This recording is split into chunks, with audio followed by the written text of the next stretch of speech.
Hello and welcome back to Pratfall. So today, we're going to be giving a bit of a review on the Souls of the Frozen Frontier update for Enshrouded, which we got about 6 weeks or so ago now. And I use the word reviewing loosely. We're not going to be going in depth with like critiques and analysis on every aspect of the update, but it's more going to be just a general overview of our experiences, the things that we like, the things we don't like, things that we wish were added. Spoiler alert, it's mostly going to be things that we like, but I'm sure we can find a few gripes here and there. How you feeling, Sean? I'm feeling very good, Ben. How are you feeling? All good, man. It's nearly Christmas time. Yeah, I'm excited. Yeah, it's a good baby. time to be reviewing a very cold and snowy chapter of the Enshrouded story, isn't it? Absolutely. We're coming up on a year since the game entered early access, so it feels like a good time to sort of give a review of, you know, everything we've had. Not everything we've had so far, but specifically the Souls of the Frozen Frontier update. Yeah, the biggest update so far.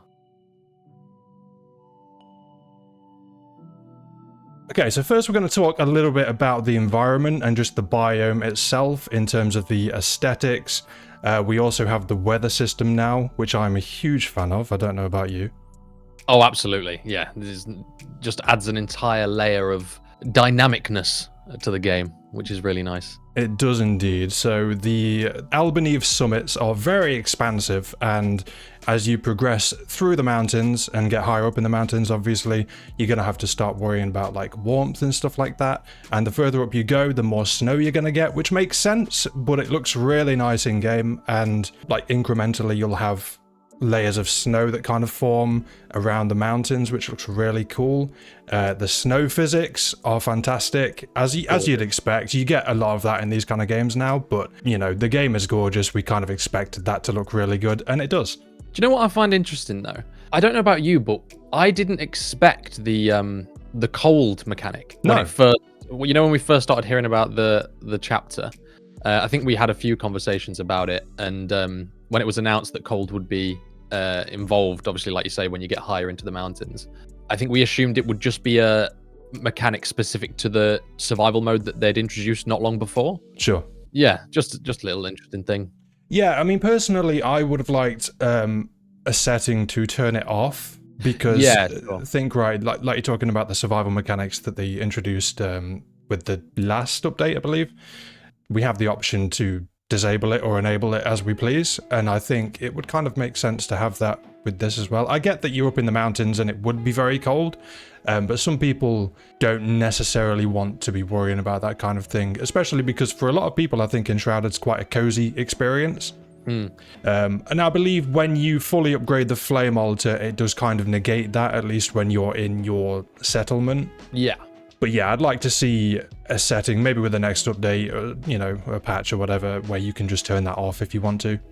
Yeah, I wouldn't be surprised if they do implement that. Maybe they didn't want to introduce it immediately just so that people could experience the new biome and the new chapter exactly how Keen wanted them to. So maybe once the sort of dust has settled on the mountain update, perhaps they'll introduce that just as an option for people who have already gone through it that just maybe want to, like you say, cozily do a bit of building in the mountains and stuff completely unimpeded.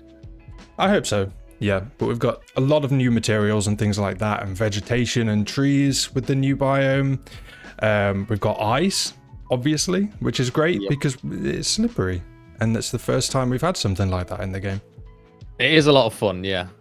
Just like running around as we did in the first episode of our playthrough, just running around on the ice. It's surprising the amount of entertainment you can get from something like relatively simple. Yeah, and just the peaks and the valleys of the summits are really cool. We've got like the updrafts around the place where you can just fly around and just get a fantastic view of everything around you. Yeah, the entire biome is really cleverly designed. It's beautiful. You obviously have sections of it, of the map, where sometimes it's not particularly snowy, and then, you know, a few minutes later, it's like completely enveloped in this white blanket of snow. So that's a really fun thing as well. But even just the size of it, Ben, like when we got Melodies of the Maya, we obviously knew that was a sub-biome and it's relatively contained, but I don't think anyone was necessarily expecting the mountains to be as expansive, both vertically and sort of, you know, horizontally, as they were. It feels, they've done a really good job at making it feel vast, which it should, you know. speaking of the Black Mire, I want to come back to that in a little bit. Okay, interesting.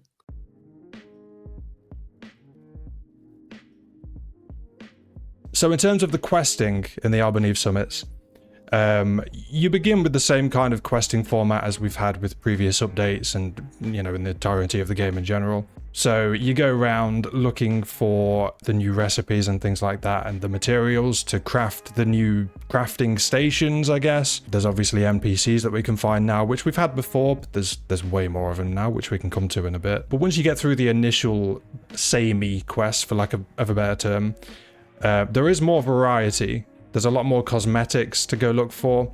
We obviously have animals now that you can search for. There's like the mosaics and things like that. So I do feel, I mean, I've still not completed them all yet. Neither have I.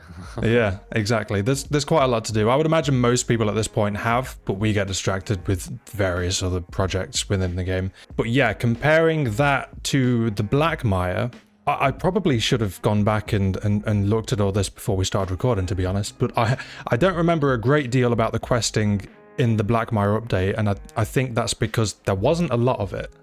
No, I think we noticed that at the time, didn't we? Again, I suppose with it being a relatively self-contained sort of sub-biome, I mean, the questing really was as much as go and get the spire, get the bard, get the bard's daggers, and then get the drum? The drum. Oh yes, the drum. And yeah, it's relatively small scale stuff.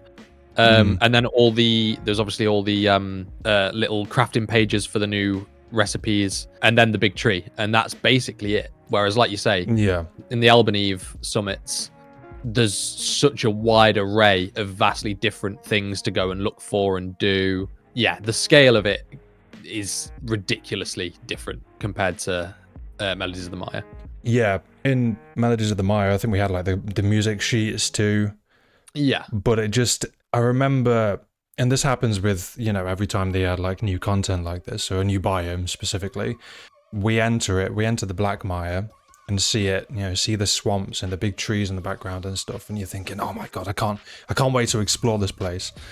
And then it kind of diminished for me pretty quickly, to be honest. The big tree was obviously the main thing with that update, and there was kind of a boss at the end of it. It was just another VUCA brawler, though. There was nothing particularly unique about it, whereas, like you say, with the mountains, it pretty much feels like everywhere you go, you could find something new. Yeah. Even there's a bunch of different kinds of like dogs and cats that you can find, which I've only found the first one that you get the quest for, but I think that I don't think there's quests for those. They're just dotted around, so it encourages exploration and going around and checking every nook and cranny, you know. Yeah, I think this is another thing that we touched on really early on when we first started playing Enshrouded, is that sometimes, you know, in those first few chapters, it did feel like we were being having a hand held a bit too much, and being guided a bit too much. So I think having that balancing act between knowing when the players need a bit of guidance, but also giving them these little things, these little extra things to go and look for completely of their own volition, you know, that's really nice, just because it gives a sense of achievement if you've not been guided towards something, and obviously, like you say, encourages a lot more of independent exploration. So that's definitely something that I want to see more of. You know, give us a little pointer towards things, but I definitely don't want to be shown exactly where to go and what to do. Like, for example, I don't remember the name of the Yarma set or the place where we found it, but there was a town that we went to during our playthrough in the mountains, and we found like a singular piece of armor, and then I think we got a quest for it, but the quest basically said every piece of this set can be found in this town somewhere. Yes, it was in Polaris Falls, wasn't it? That it was like the one. Furry yeah. hat and all that sort of stuff. The studs on the hat and stuff, yeah. So we found one, I think it was the hat or something that we found, and I'm like, oh, that's really cool. And then we're like, okay, so we know it's all here, but we don't know exactly where. So we spent, I don't know, half an hour to an hour just searching everywhere in this one town to find all the bits. And that was really fun. I really enjoyed that. I like that way of doing it. We know that it's all there, but they're not holding our hand too much. And it didn't feel tedious to spend that long looking for it. It was a genuinely fun experience to have to search, like you say, every nook and cranny of this entire settlement, determined to find every piece of this new set. I also like too, as you progress through the quests, when you get to lighting the balefires, that again, because they are just dotted around, there's like, what, 8 of them? Yeah. And they're just dotted around the mountains in various places, and you can go and light them in whatever order you choose. We personally, during our playthrough, took the weirdest route to do that.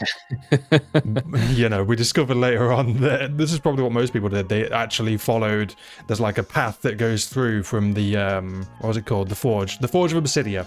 Yeah. There's a path that just goes through there and basically leads you through them all. Yeah. Which we discovered once. Yeah, we discovered that once we lit like the 7th balefire. So it was kind of too late at that point. But that's cool, man. That's cool. Like, you don't... It doesn't say, right, you need to go this way and do this and then this one and then this one. It's like, no, this is what you need to do, but you can do it however you want. And again, we've got all the updrafts and things around the mountains, so you can, you know, try and quote-unquote cheese it and just climb up the mountains. But yeah, I like that non-linear sort of progression through the biome. Yeah, just a little nudge, but do it however you want. I think that's absolutely... And I think that leans into what Enshrouded both wants to be and what, in my opinion, it should be. Laying out these mechanics or these different methods of doing something, but then allowing players just to have fun and figure out their own way to do it. So, I mean, I personally don't have any issues with the way they've handled questing this time around. I think it's been really good.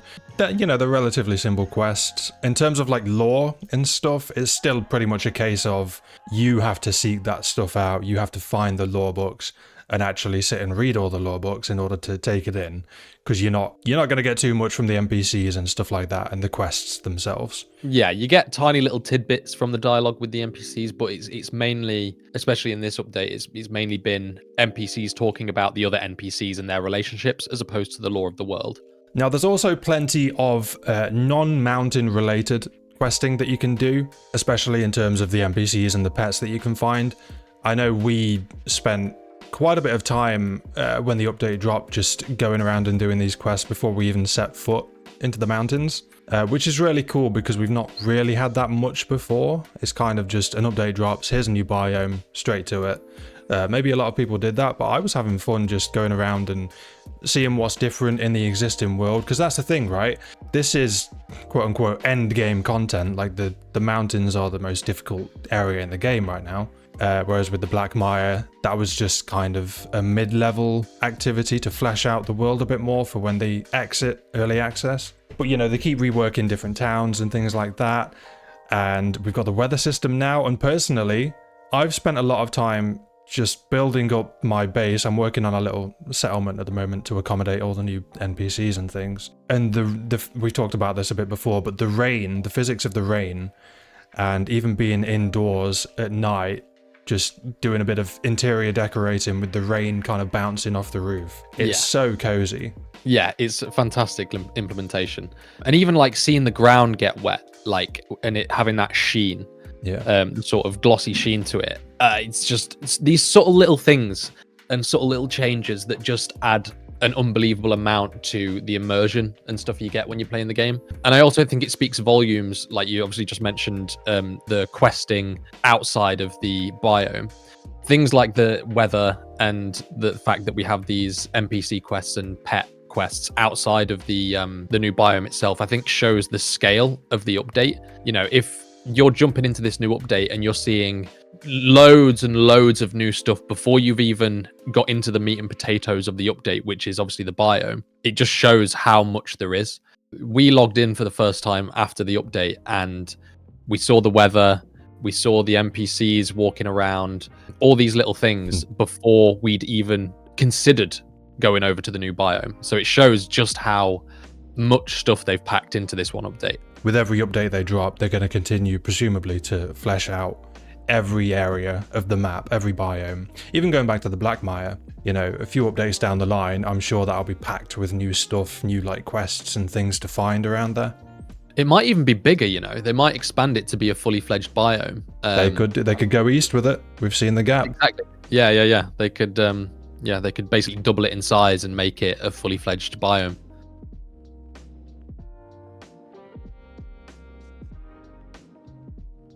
So, gear and cosmetics. Now, to my knowledge, there are 9 new sets of armor with this update, and I believe 8 cosmetic sets. And on top of the cosmetic sets, we also have a bunch of new hats, which I know you're a fan of. I don't know why, man. I like the fact that, because they could have just had these hats as like a full cosmetic set, but I don't know, just having them as hats specifically, I don't know, it just makes it more unique and more exciting to find for me. I'm really glad they've started adding way more cosmetic sets, because I think initially, you know, we had like maybe 3, and then we've had 1 or 2 more come since, but then with this update, we've gotten loads. So now we're at a point where it's going to be rare that 2 characters look the same. Yeah, the likelihood is very, very small now. Yeah, it's great. I mean, the new armor sets look great too. Luckily, I'm a big fan of the melee sets that we've gotten, and I'm a melee player, so that's perfect for me. I'm not crazy about the aesthetic on some of the mage armor personally. I don't know how you feel about them. It's tough. I like them in the context of the mountains, if that makes sense. So I think they definitely make sense because a lot of them, they're quite big and bulky, they're padded, they're warm. So aesthetically overall, yeah, I'd like them to be a bit less padded and stuff, a bit more flowy for a mage sort of look. But when you consider the fact that they're supposed to be warm clothes for a mage for traversing the new biome, I do think they are really, really gorgeous. I'm just now seeing, Sean, a set that I didn't know existed. Oh, really? The Hailcaster set. Oh, yeah.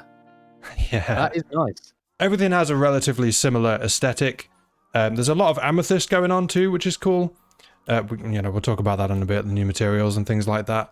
But obviously amethyst is in the game, so there's a lot of purple going on in these sets, which I'm sure you're a big fan of. Absolutely, with the gold trims as well. So we've got the Pratfall colours in there. Yeah, the gold trims are interesting. There's no gold in the game, which I think most of us were expecting that there would be, especially when we saw the Brazen Bull armor in one of the trailers. It's like full gold plated armor, but then there's no gold and you don't use gold to craft it. And I found that a bit strange. Obviously, I'm somewhat biased because I like gold. It's not a huge deal, it's just something I had hoped for. I would imagine in the future they will add gold, but I find it odd that a lot of these armor sets visually are gold. Yeah, and yet there's no material to justify it, sort of thing. Yeah, so when we do eventually get it, what are we going to use it for? Yeah, if it's not included in these armor sets and stuff like that, then yeah, because I can't really think of anything else. I mean, there'd potentially obviously be a gold block or something like that, but beyond that, I can't really think of much other than new armor that you'd use it for. And if they do introduce new armor that you need gold for, I think that would make it potentially even weirder that you don't need it for the previous armors. Now, there are no new weapon types, unfortunately, with the update. So great swords, spears, and things like that are things that people have been asking for quite some time. We obviously got the addition of daggers with the Melodies update, but I don't think we've had anything new with this one. No, there's obviously like different sort of styles of two-handed weapons, like the hammer and stuff like that. But yeah, there's definitely no new like fully fledged weapon types or anything. I would love to see a dual blade. I think that'd be really cool. A dual blade? Yeah, so sort of like, like Darth Maul's lightsaber. Oh, sure, yeah. Okay. So you could like a staff sort of thing. Like a quarterstaff. Yeah, like a two-ended sword or spear or something. Yeah. So you could potentially have animations where you're doing damage both in front of you and behind you, which could be quite useful. Yeah, sure. Yeah, that'd be cool. Big AoE sort of attacks. Yeah, and like spinning it around you, so you're, attacking everything around you and stuff. I think that'd be a really interesting mechanic. Yeah, I guess that's the thing. Like, so with that example specifically, you would need to add whole new animations for that. But then things like greatswords, for example, I can't imagine you'd really need to. You could just give them pretty much the same animation as like a battle axe or a big hammer. Yeah, sure. So I find it, and like that's been a very requested feature. Like, it's not a huge deal. It doesn't bother me that they're not in the game.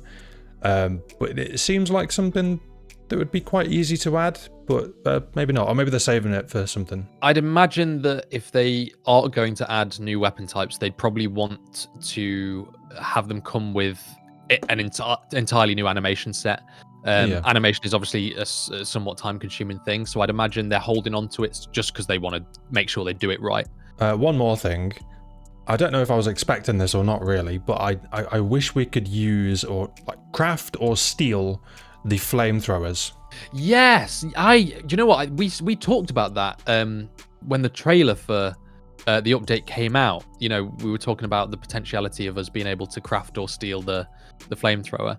I hadn't thought about it since then. It completely slipped my mind. But yeah, that would have been really, really nice. I don't know how like useful it would be. I just think it would be really fun to rock up to an enemy camp in the mountains and just start wailing around with this flamethrower. just like setting everyone and everything on fire. Yeah, you'd feel so powerful. I assume it's all like covered in snow or ice as well, and you can just sort of go around and just, you know, melt all the snow away and stuff like that.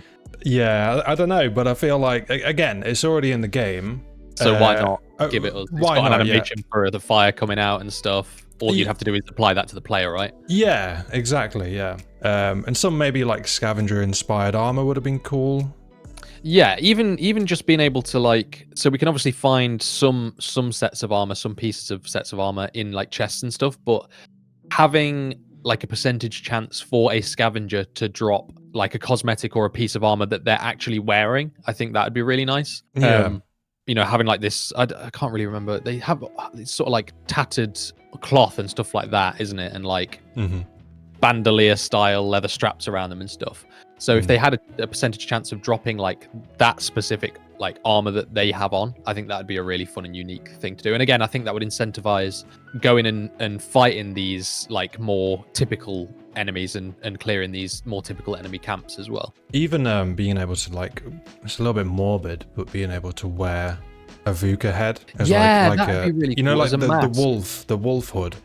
Yeah, having that but a VUCA. Yeah, same kind of thing. And I guess go back to weapons, they have like the bowlers that they throw and the throwing spears. It'd be cool if we had throwable weapons like that. Yeah, that'd be really useful. I think we talked about that in relation to, we obviously can now grapple enemies towards us, like the flying enemies, but I think we discussed at one point the idea of having a bowler so that you could literally trap like an ice wyvern. It sort of plummets down to the ground and it's got like 5 or 10 seconds where it's trapped there for that you can do damage.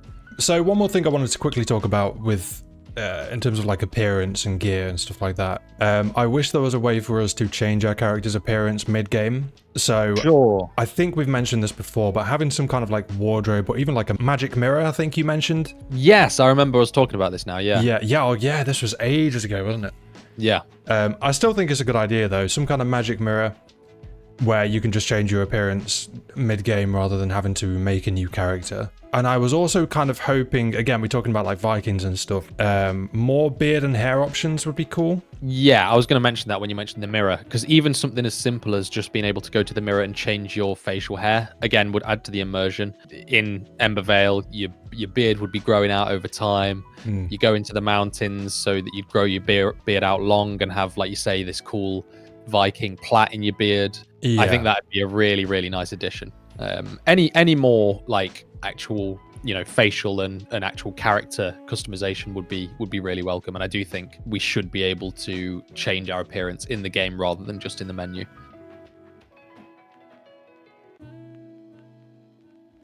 Okay, so in terms of decoration and new blocks, we've had a bunch of new blocks added, a lot of new terrain blocks too, which is very cool. Obviously we have like the snow and the ice, and the different like dirt road blocks and things like that we can craft now. Personally, I would have liked a few more terrain blocks, specifically amethyst. Yeah, we discussed this, didn't we? Yeah, they might as well have added it because, you know, the textures in the game sort of similar to some other stuff we've talked about. Yeah, imagine being able to just have like a load of flat land that's just all this like purple glistening amethyst. I'm quite surprised they didn't add it, to be fair, because you'd expect there to have been at least one amethyst related block, whether that's a terrain block or like a fully fledged purple crystal block, or even they could have used it to make a purple luminescent block. I'm obviously biased with the purple stuff, but I'm surprised they didn't utilize the amethyst more for blocks and stuff like that. To be honest, I kind of expected them to not add it because with the hollow halls, we've talked about this before too, you've got all the ectoplasm and stuff and the ectoplasm shards that you can mine, and it was the same thing then. We'd hope they would add that, you know, like the green shards, you know, in the bone piles and stuff. We were hoping they'd add that as a terrain block, and they haven't yet. So I do wonder if there's a reason for that, because think, when the game came out, we had blue luminescent, and we'd find that dotted around and then discovered that we could use it as terrain blocks, and we're like, oh my god, that looks so cool. And then you can refine it into the blue luminescent blocks. Yeah, it's the same sort of thing. It is, yeah. It seems, I mean, I think we can obviously make the green luminescent blocks or the ectoplasm, so I would have at least expected something like that. But it seems like they're kind of moving away from that, which I'm not a huge fan of, because that would add so much variation, just having these different colours. You know, it's a fantasy world at the end of the day, so having like snow and ice is great, but I feel like they've kind of missed a trick with that. Well, these like terrain pieces that we can mine but can't sort of place, some of the most unique textures in the game, right?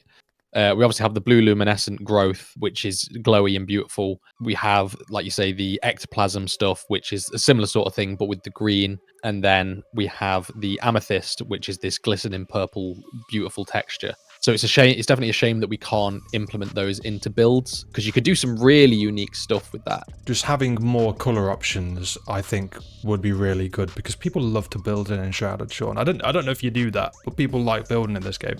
You're joking. Yeah, crazy, man, crazy.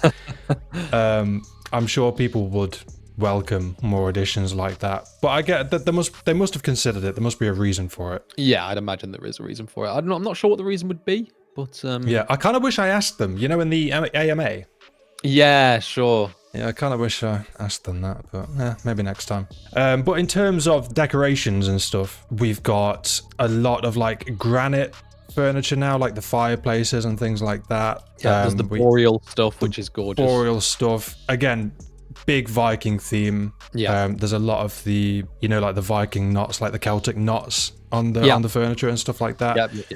Yeah. Same thing with the blocks, same thing with the roof blocks. You got the roof block with the little spikes on. I've obviously made a Viking hall, which turned out pretty good. Fantastic. Thank you. Absolutely fantastic. But I feel like I definitely achieved the Viking aesthetic that I wanted. So yeah, I really like all that stuff. Yeah, do you think it feels to me like both the blocks and the sort of furniture and just general decorative stuff is definitely getting more complex and intricate and like beautiful. Like they're definitely giving us more attractive things to play with in terms of the building. Yeah, I mean, look at the is it the obsidian block? Yes, that is insanely beautiful. Yeah, it's gorgeous to look at. I mean, it has a high crafting cost. Yeah. But I'm honestly fine with that, because it looks like it should. Do you know what I mean? Yeah. It looks expensive. It looks like it'd be hard to refine and create. So it sort of makes sense. I guess going back to the eyes too, we have actual reflective surfaces now. Yes, absolutely. Yeah. With the obsidian and the ice, which is, again, something I don't think we've had up to this point. No, not at all. Yeah. So that leads me to believe that at some point, hopefully soon, we might get some glass. Yes, glass would be really nice.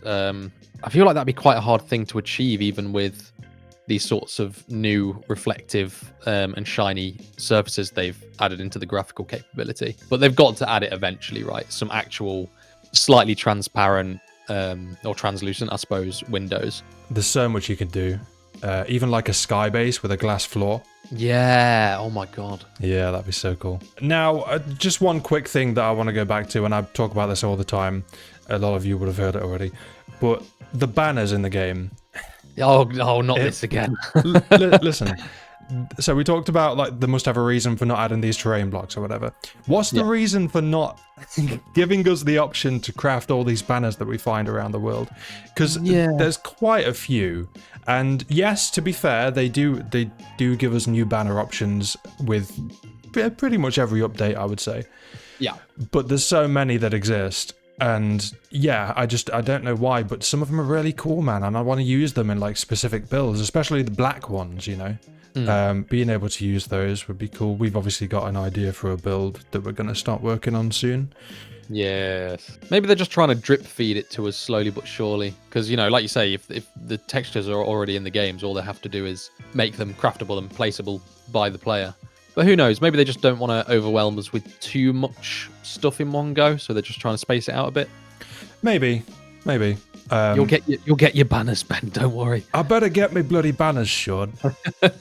I need them.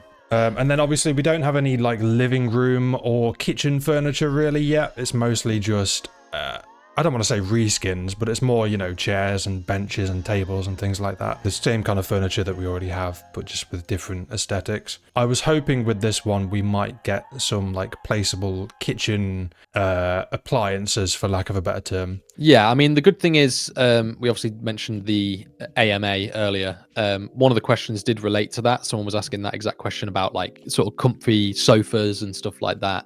And a lot of the existing items and furniture that, like you say, you find in the abandoned buildings and stuff. And they did reply saying they do plan to work through the entire backlog over time. So I'd imagine it's just a case of holding tight until they can get around to it. Okay, so we have a bunch of new enemies with this update. Yeah. And I'm sure we're going to be able to think of even more that we would like to have seen. But just off the top of my head, so we have... Spoilers, by the way. We'll put a spoiler warning at the start of the video. I didn't think to mention that at the start. I feel like, you know, it's been over a month, so I don't think any of this will really be news to anyone. But the big boy of the update is obviously the Fell Dragon, or Dragon Youngling, which is wild. Yep. We'll come back to him in a minute in the fight specifically.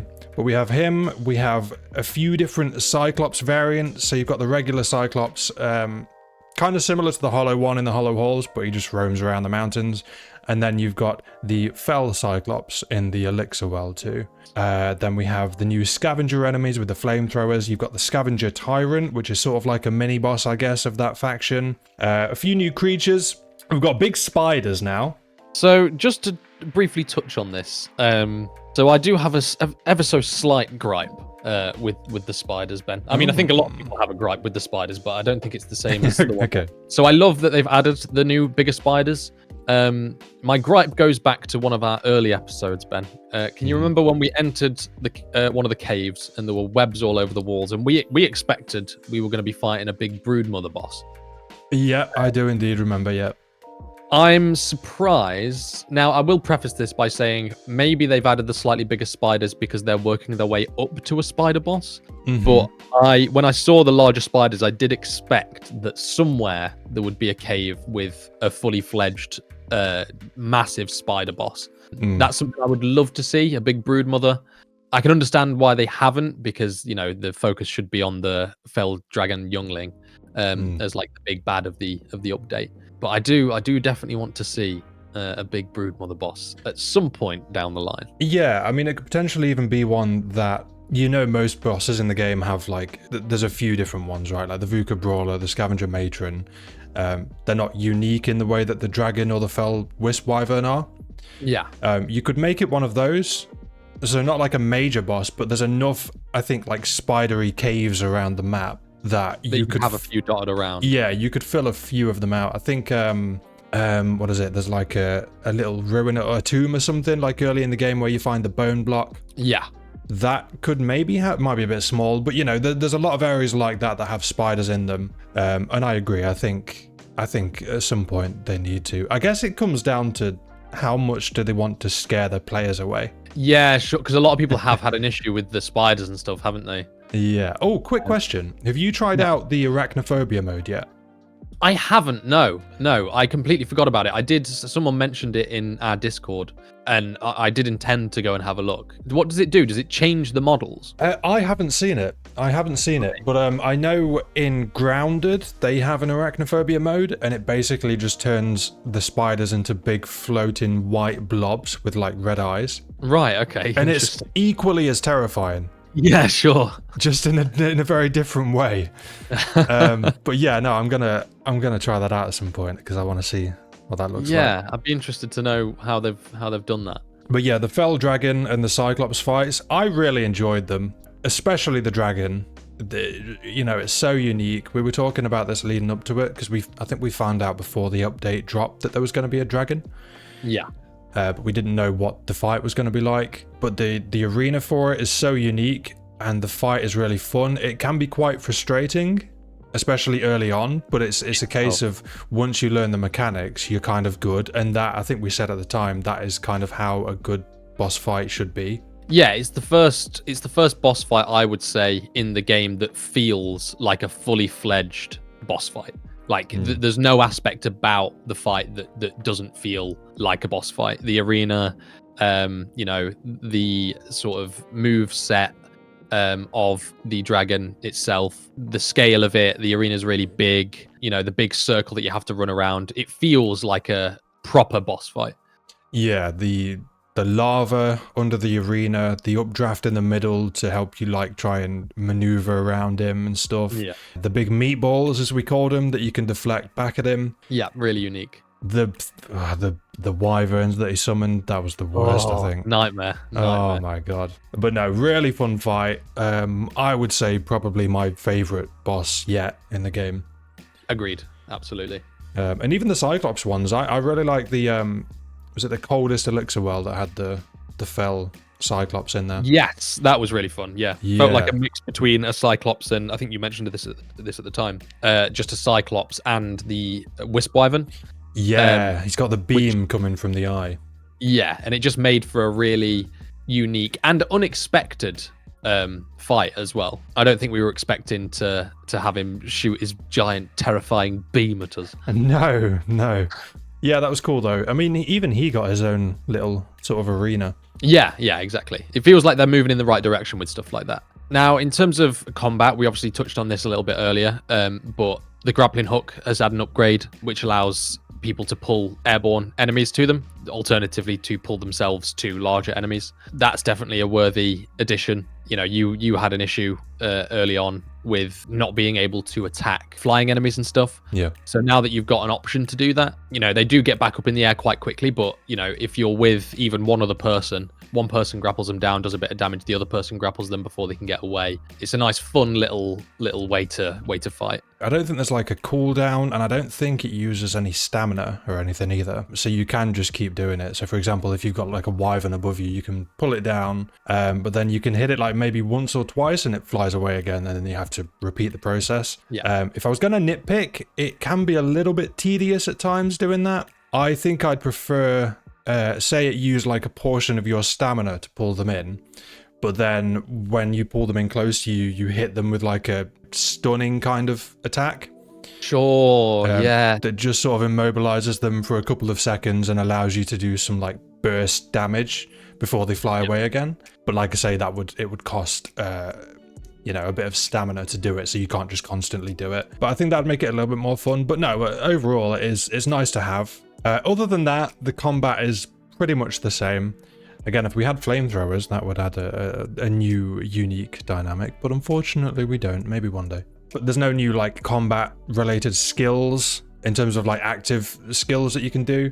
I've talked before about like melee attacks that I'd like to see, upward swings and like spin slashes and whatever, things like that. Yeah, I think them just going forward, just adding some animation variants and stuff, just to make, it wouldn't be an active change in terms of adding anything else you can do in terms of ability, but just making the combat look a bit more unique and having different sort of animation sets, just to make the combat flow a little bit more. I think that'd be nice. And then finally, Sean, we've got NPCs and pets. So how's your experience been so far with the new additions? Honestly, like mostly fine. So we've all experienced a few of these bugs where, the farmer's appearing on the roof or someone's getting trapped. Apparently there's been one bug where NPCs were just wandering off completely outside your base. Really? I've not seen that myself, no. Honestly, for the most part, it's been absolutely fine. Like I say, there's been a few moments where they've managed to find themselves in places where they weren't supposed to get to. Honestly, even those bugs have been quite amusing. They're not game breaking. They're kind of fun, if anything, and they are few and far between for the most part. I'm quite impressed, actually, that they function as well as they do. So in our base on our joint world, the tavern. Yeah. So the bard is obviously in the tavern, and I'm surprised that she is able to, as effectively as she can, make her way out of that, because you come out the door and there's a tiny little sort of like corner that then goes up the stairs, and that's, when you think about it, that's quite a complex route for an AI to take. And most of the time they don't have any issue. They may sort of like brush against the wall a little bit too much, but they do find their way through the path they're supposed to find their way through. Yeah, I'm honestly quite impressed with it. There's always going to be some like teething issues with things like that, I guess. I have experienced a few times my NPCs will just disappear entirely, and I'll go looking for them in the base, but apparently I need to be looking outside the base, so... Yeah. I've had a bit of that. But I really like the fact that we can choose their roaming distance. If, for whatever reason, you're having issues with a particular NPC, for example, you can just set them to static, essentially, so they can't move around until you, I don't know, try and figure out whatever was going wrong. But I think it's like, I don't remember, like 10, 30, and 50 meters or something like that. What I tend to do on my world is I'll have the normal crafters at 10, just so they can still wander a bit, but they're pretty focused on the area I've placed them. Then I've got the assistants a little bit higher, so I'm not necessarily going to need to find them, but I still want them relatively close to where I place them in case I do want to use them. And then, like you say, the townsfolk, just let them go wherever the hell they want to go. Yeah, it's fun sometimes seeing them end up in random places that you don't expect them to be. Now, a lot of people have been talking about the possibility of NPCs essentially having jobs in the future that they will just actively do. I guess I don't really know how that would look. I mean, we have that in similar games like Soul Mask and things like that. But personally, I'm not too bothered. I'm quite happy with how it is right now. If they wanted to experiment with that in the future, I think that'd be cool. Yeah, I just think it's a bit unnecessary. I think it would require a lot of work on Keen's part for not that much benefit in terms of the game. Sure, it'd be nice to have townsfolk and NPCs like do jobs, whether that's farming and stuff, but when you actually think about how complex that would be to get to work, I can't even really think about how you'd make that work. Maybe in the future, if they end up wanting to have a more complex system, I'm happy with them just wandering around. I think they do the job they're supposed to do. Yeah, so going back to Soul Mask, not to like compare them too much because that's not really fair to do, they're very different games, but they have a lot of similarities, right? With Soul Mask, that is kind of, to me at least, the main sort of feature of the game is that you build this little society and they all have their jobs and they're all going around and doing their thing. That is the focal point of the game, whereas Enshrouded has so much more to it. And yeah, I think it would be quite a big thing to implement. I don't know. I don't know how they go about it, and I don't know if it necessarily needs it. I think it's just, we've seen that in other games, so we're like, well, why not in Enshrouded? Yeah, I think the only thing that I think could be worth the time in terms of that is just ambient resource collection. And I'm talking like basic resources, like knocking down trees or collecting stone. I think those are because I think they would be relatively simple. They just wander to a place maybe on the border of the settlement where there's stone or trees, hit them for a bit. Maybe the trees don't even disappear. Maybe they just sit hitting them for a bit and their inventory is stacking up with all these logs. And then they just either hold on to them and you can access their inventory. So in terms of the pets and the farm animals, have you been having fun with that? Absolutely, yeah. Again, it just breathes a nice breath of fresh air into the settlements and stuff. I like that I'm the same as you. I've only found like the first cat and the first dog. But I like that they've added multiple of each. They didn't have to do that. Yeah. They could have just had one of each and be done with it. So they've gone the extra mile there. They've made them functional as well. You can feed them and stuff. I don't know if there's any benefit from feeding the pets. Obviously, yeah, I'm not sure. You get a buff from petting them, don't you? You do, yeah. So that's always nice to have a bit of functionality in them. But I think the farm animals only produce their resource if they have food. Is that right? Yeah, I believe so. Whereas I don't think there's necessarily any benefit mechanically, other than like a roleplay perspective, I suppose, to feed in the pets. I'd like to see maybe if they have food and you pet them, maybe it ups the buff they give you. Yeah, that'd be cool.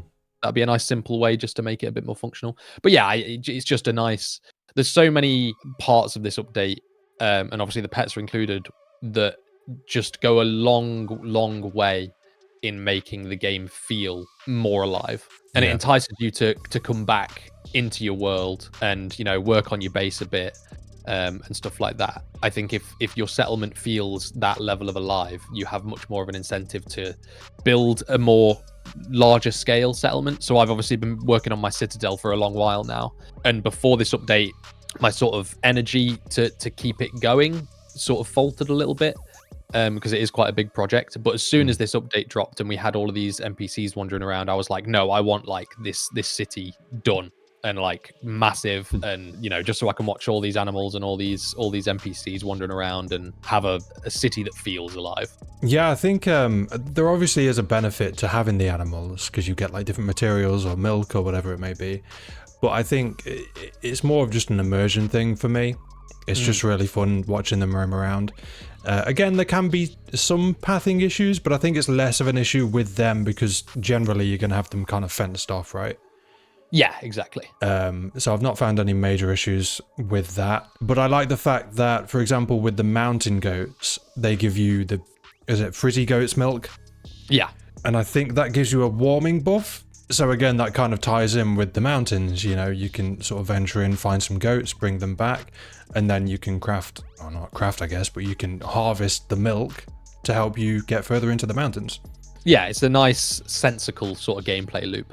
I do wish, I think what's the cap on the amount that an animal can have? Is it like 3 or 5?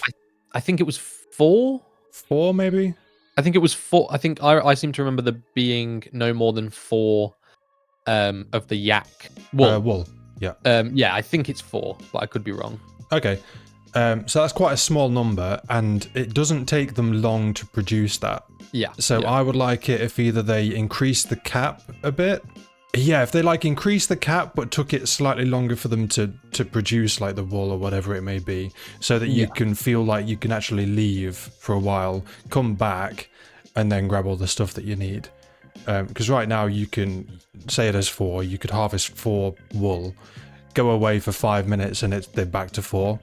Yeah, agreed. I think it needs a bit of balancing. And I've had times where I want to go off and do things, but then I'm like, oh, he's got more wool, and I just keep getting distracted and going back and grabbing more. So yeah, I'd like it if they increase the cap on that, but that's a minor thing. Just one thing I wanted to mention in relation to sort of the farming and stuff. This is again something that me and you've talked about before, and I think something that a lot of people were a bit confused by. I'm surprised that they did not give us a farm fence gate with this update, considering all the farming animal stuff. Just something that functions as a door, but has the aesthetic of just the normal fences in the game. I think that'd be really nice. Yeah, that's a weird one, isn't it?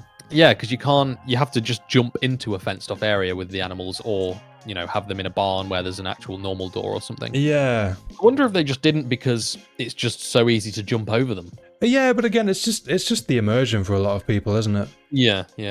Different kinds of fencing would be cool as well, like a more refined wood. Yeah, sure. Even think about like using the boreal wood. Yeah, that'd look really good. Yeah, because I think we just literally have like the crude fence, and then it's like the iron and steel and stuff like that. Right, well, I think we've pretty much covered everything that we wanted to cover. Let us know in the comments how you feel about all the things that we talked about. Let us know if there's anything that we didn't mention that you're either a fan of or not a fan of. Yeah, having fun though, aren't we, Sean? Absolutely, yeah. It's definitely the largest scale update we've had so far. I mean, I've had no issue coming back to the game for the last nearly year anyway, but that's sort of increased tenfold since the introduction of this update. So I think it bodes well for the future of the game. We recently found out through the AMA that they are currently planning and putting together a roadmap for 2025. Oh, I can't wait. So it's exciting, isn't it? So we obviously know Keen Games are in it for the long haul, and to sort of cap off this year with an update of this scale, it sort of shows that the future is looking bright for the game, and we'll continue to get new big implemented features and building stuff and biomes. The future is looking really bright for Enshrouded. Yeah, it's so impressive the amount of content that they've added over the last year, because they're quite a small team, and I don't know about you, Sean, but I have quite a short attention span, especially when it comes to video games. And I do too. Yeah, it's not easy. And maybe it's because of my age, but it's not easy these days to keep me invested in a video game long term. Yeah, but they've done that for the last year. We're still having so much fun with it. There's still, like we said, a lot of things in the game that we've not even experienced yet, which is crazy for an early access game like Enshrouded. And I just want to say too that how impressive it is that they've managed to stand out amongst the hundreds, thousands of early access survival crafting games on Steam. Yeah. It's so saturated. There's so many of them. And we've played quite a few at this point. There's a lot more that, you know, obviously we're going to play in the future. But at least for me, none of them have stood out like Enshrouded. Yeah. I mean, despite the fact that we've obviously seen the game morph and change over the last year, it doesn't feel like an early access game. It feels like a fully fledged game that is just being updated over time. And I think that's why it stands out. The level of quality is vastly above what I think a lot of people, myself included, have come to expect from early access games.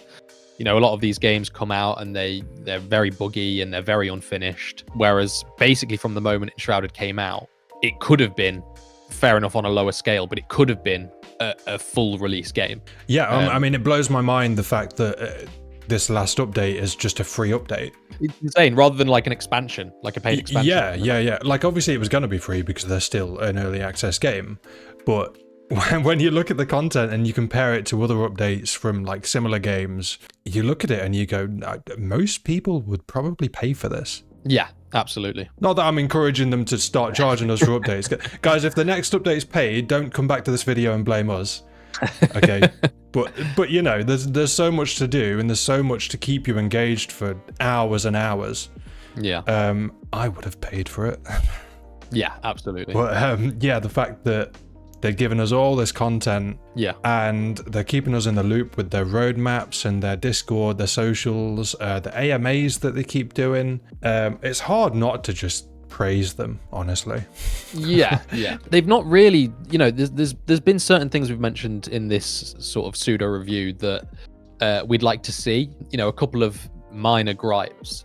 But really, they've not stepped a foot wrong, really. Yeah. So you're right. It's hard not to come across like we're just, you know, overpraising them or anything like that. But you know, we're just trying to speak as honestly as we can about a game that has really touched us over the last year and grabbed our attention. Yeah, they've given us no reason not to have faith in them.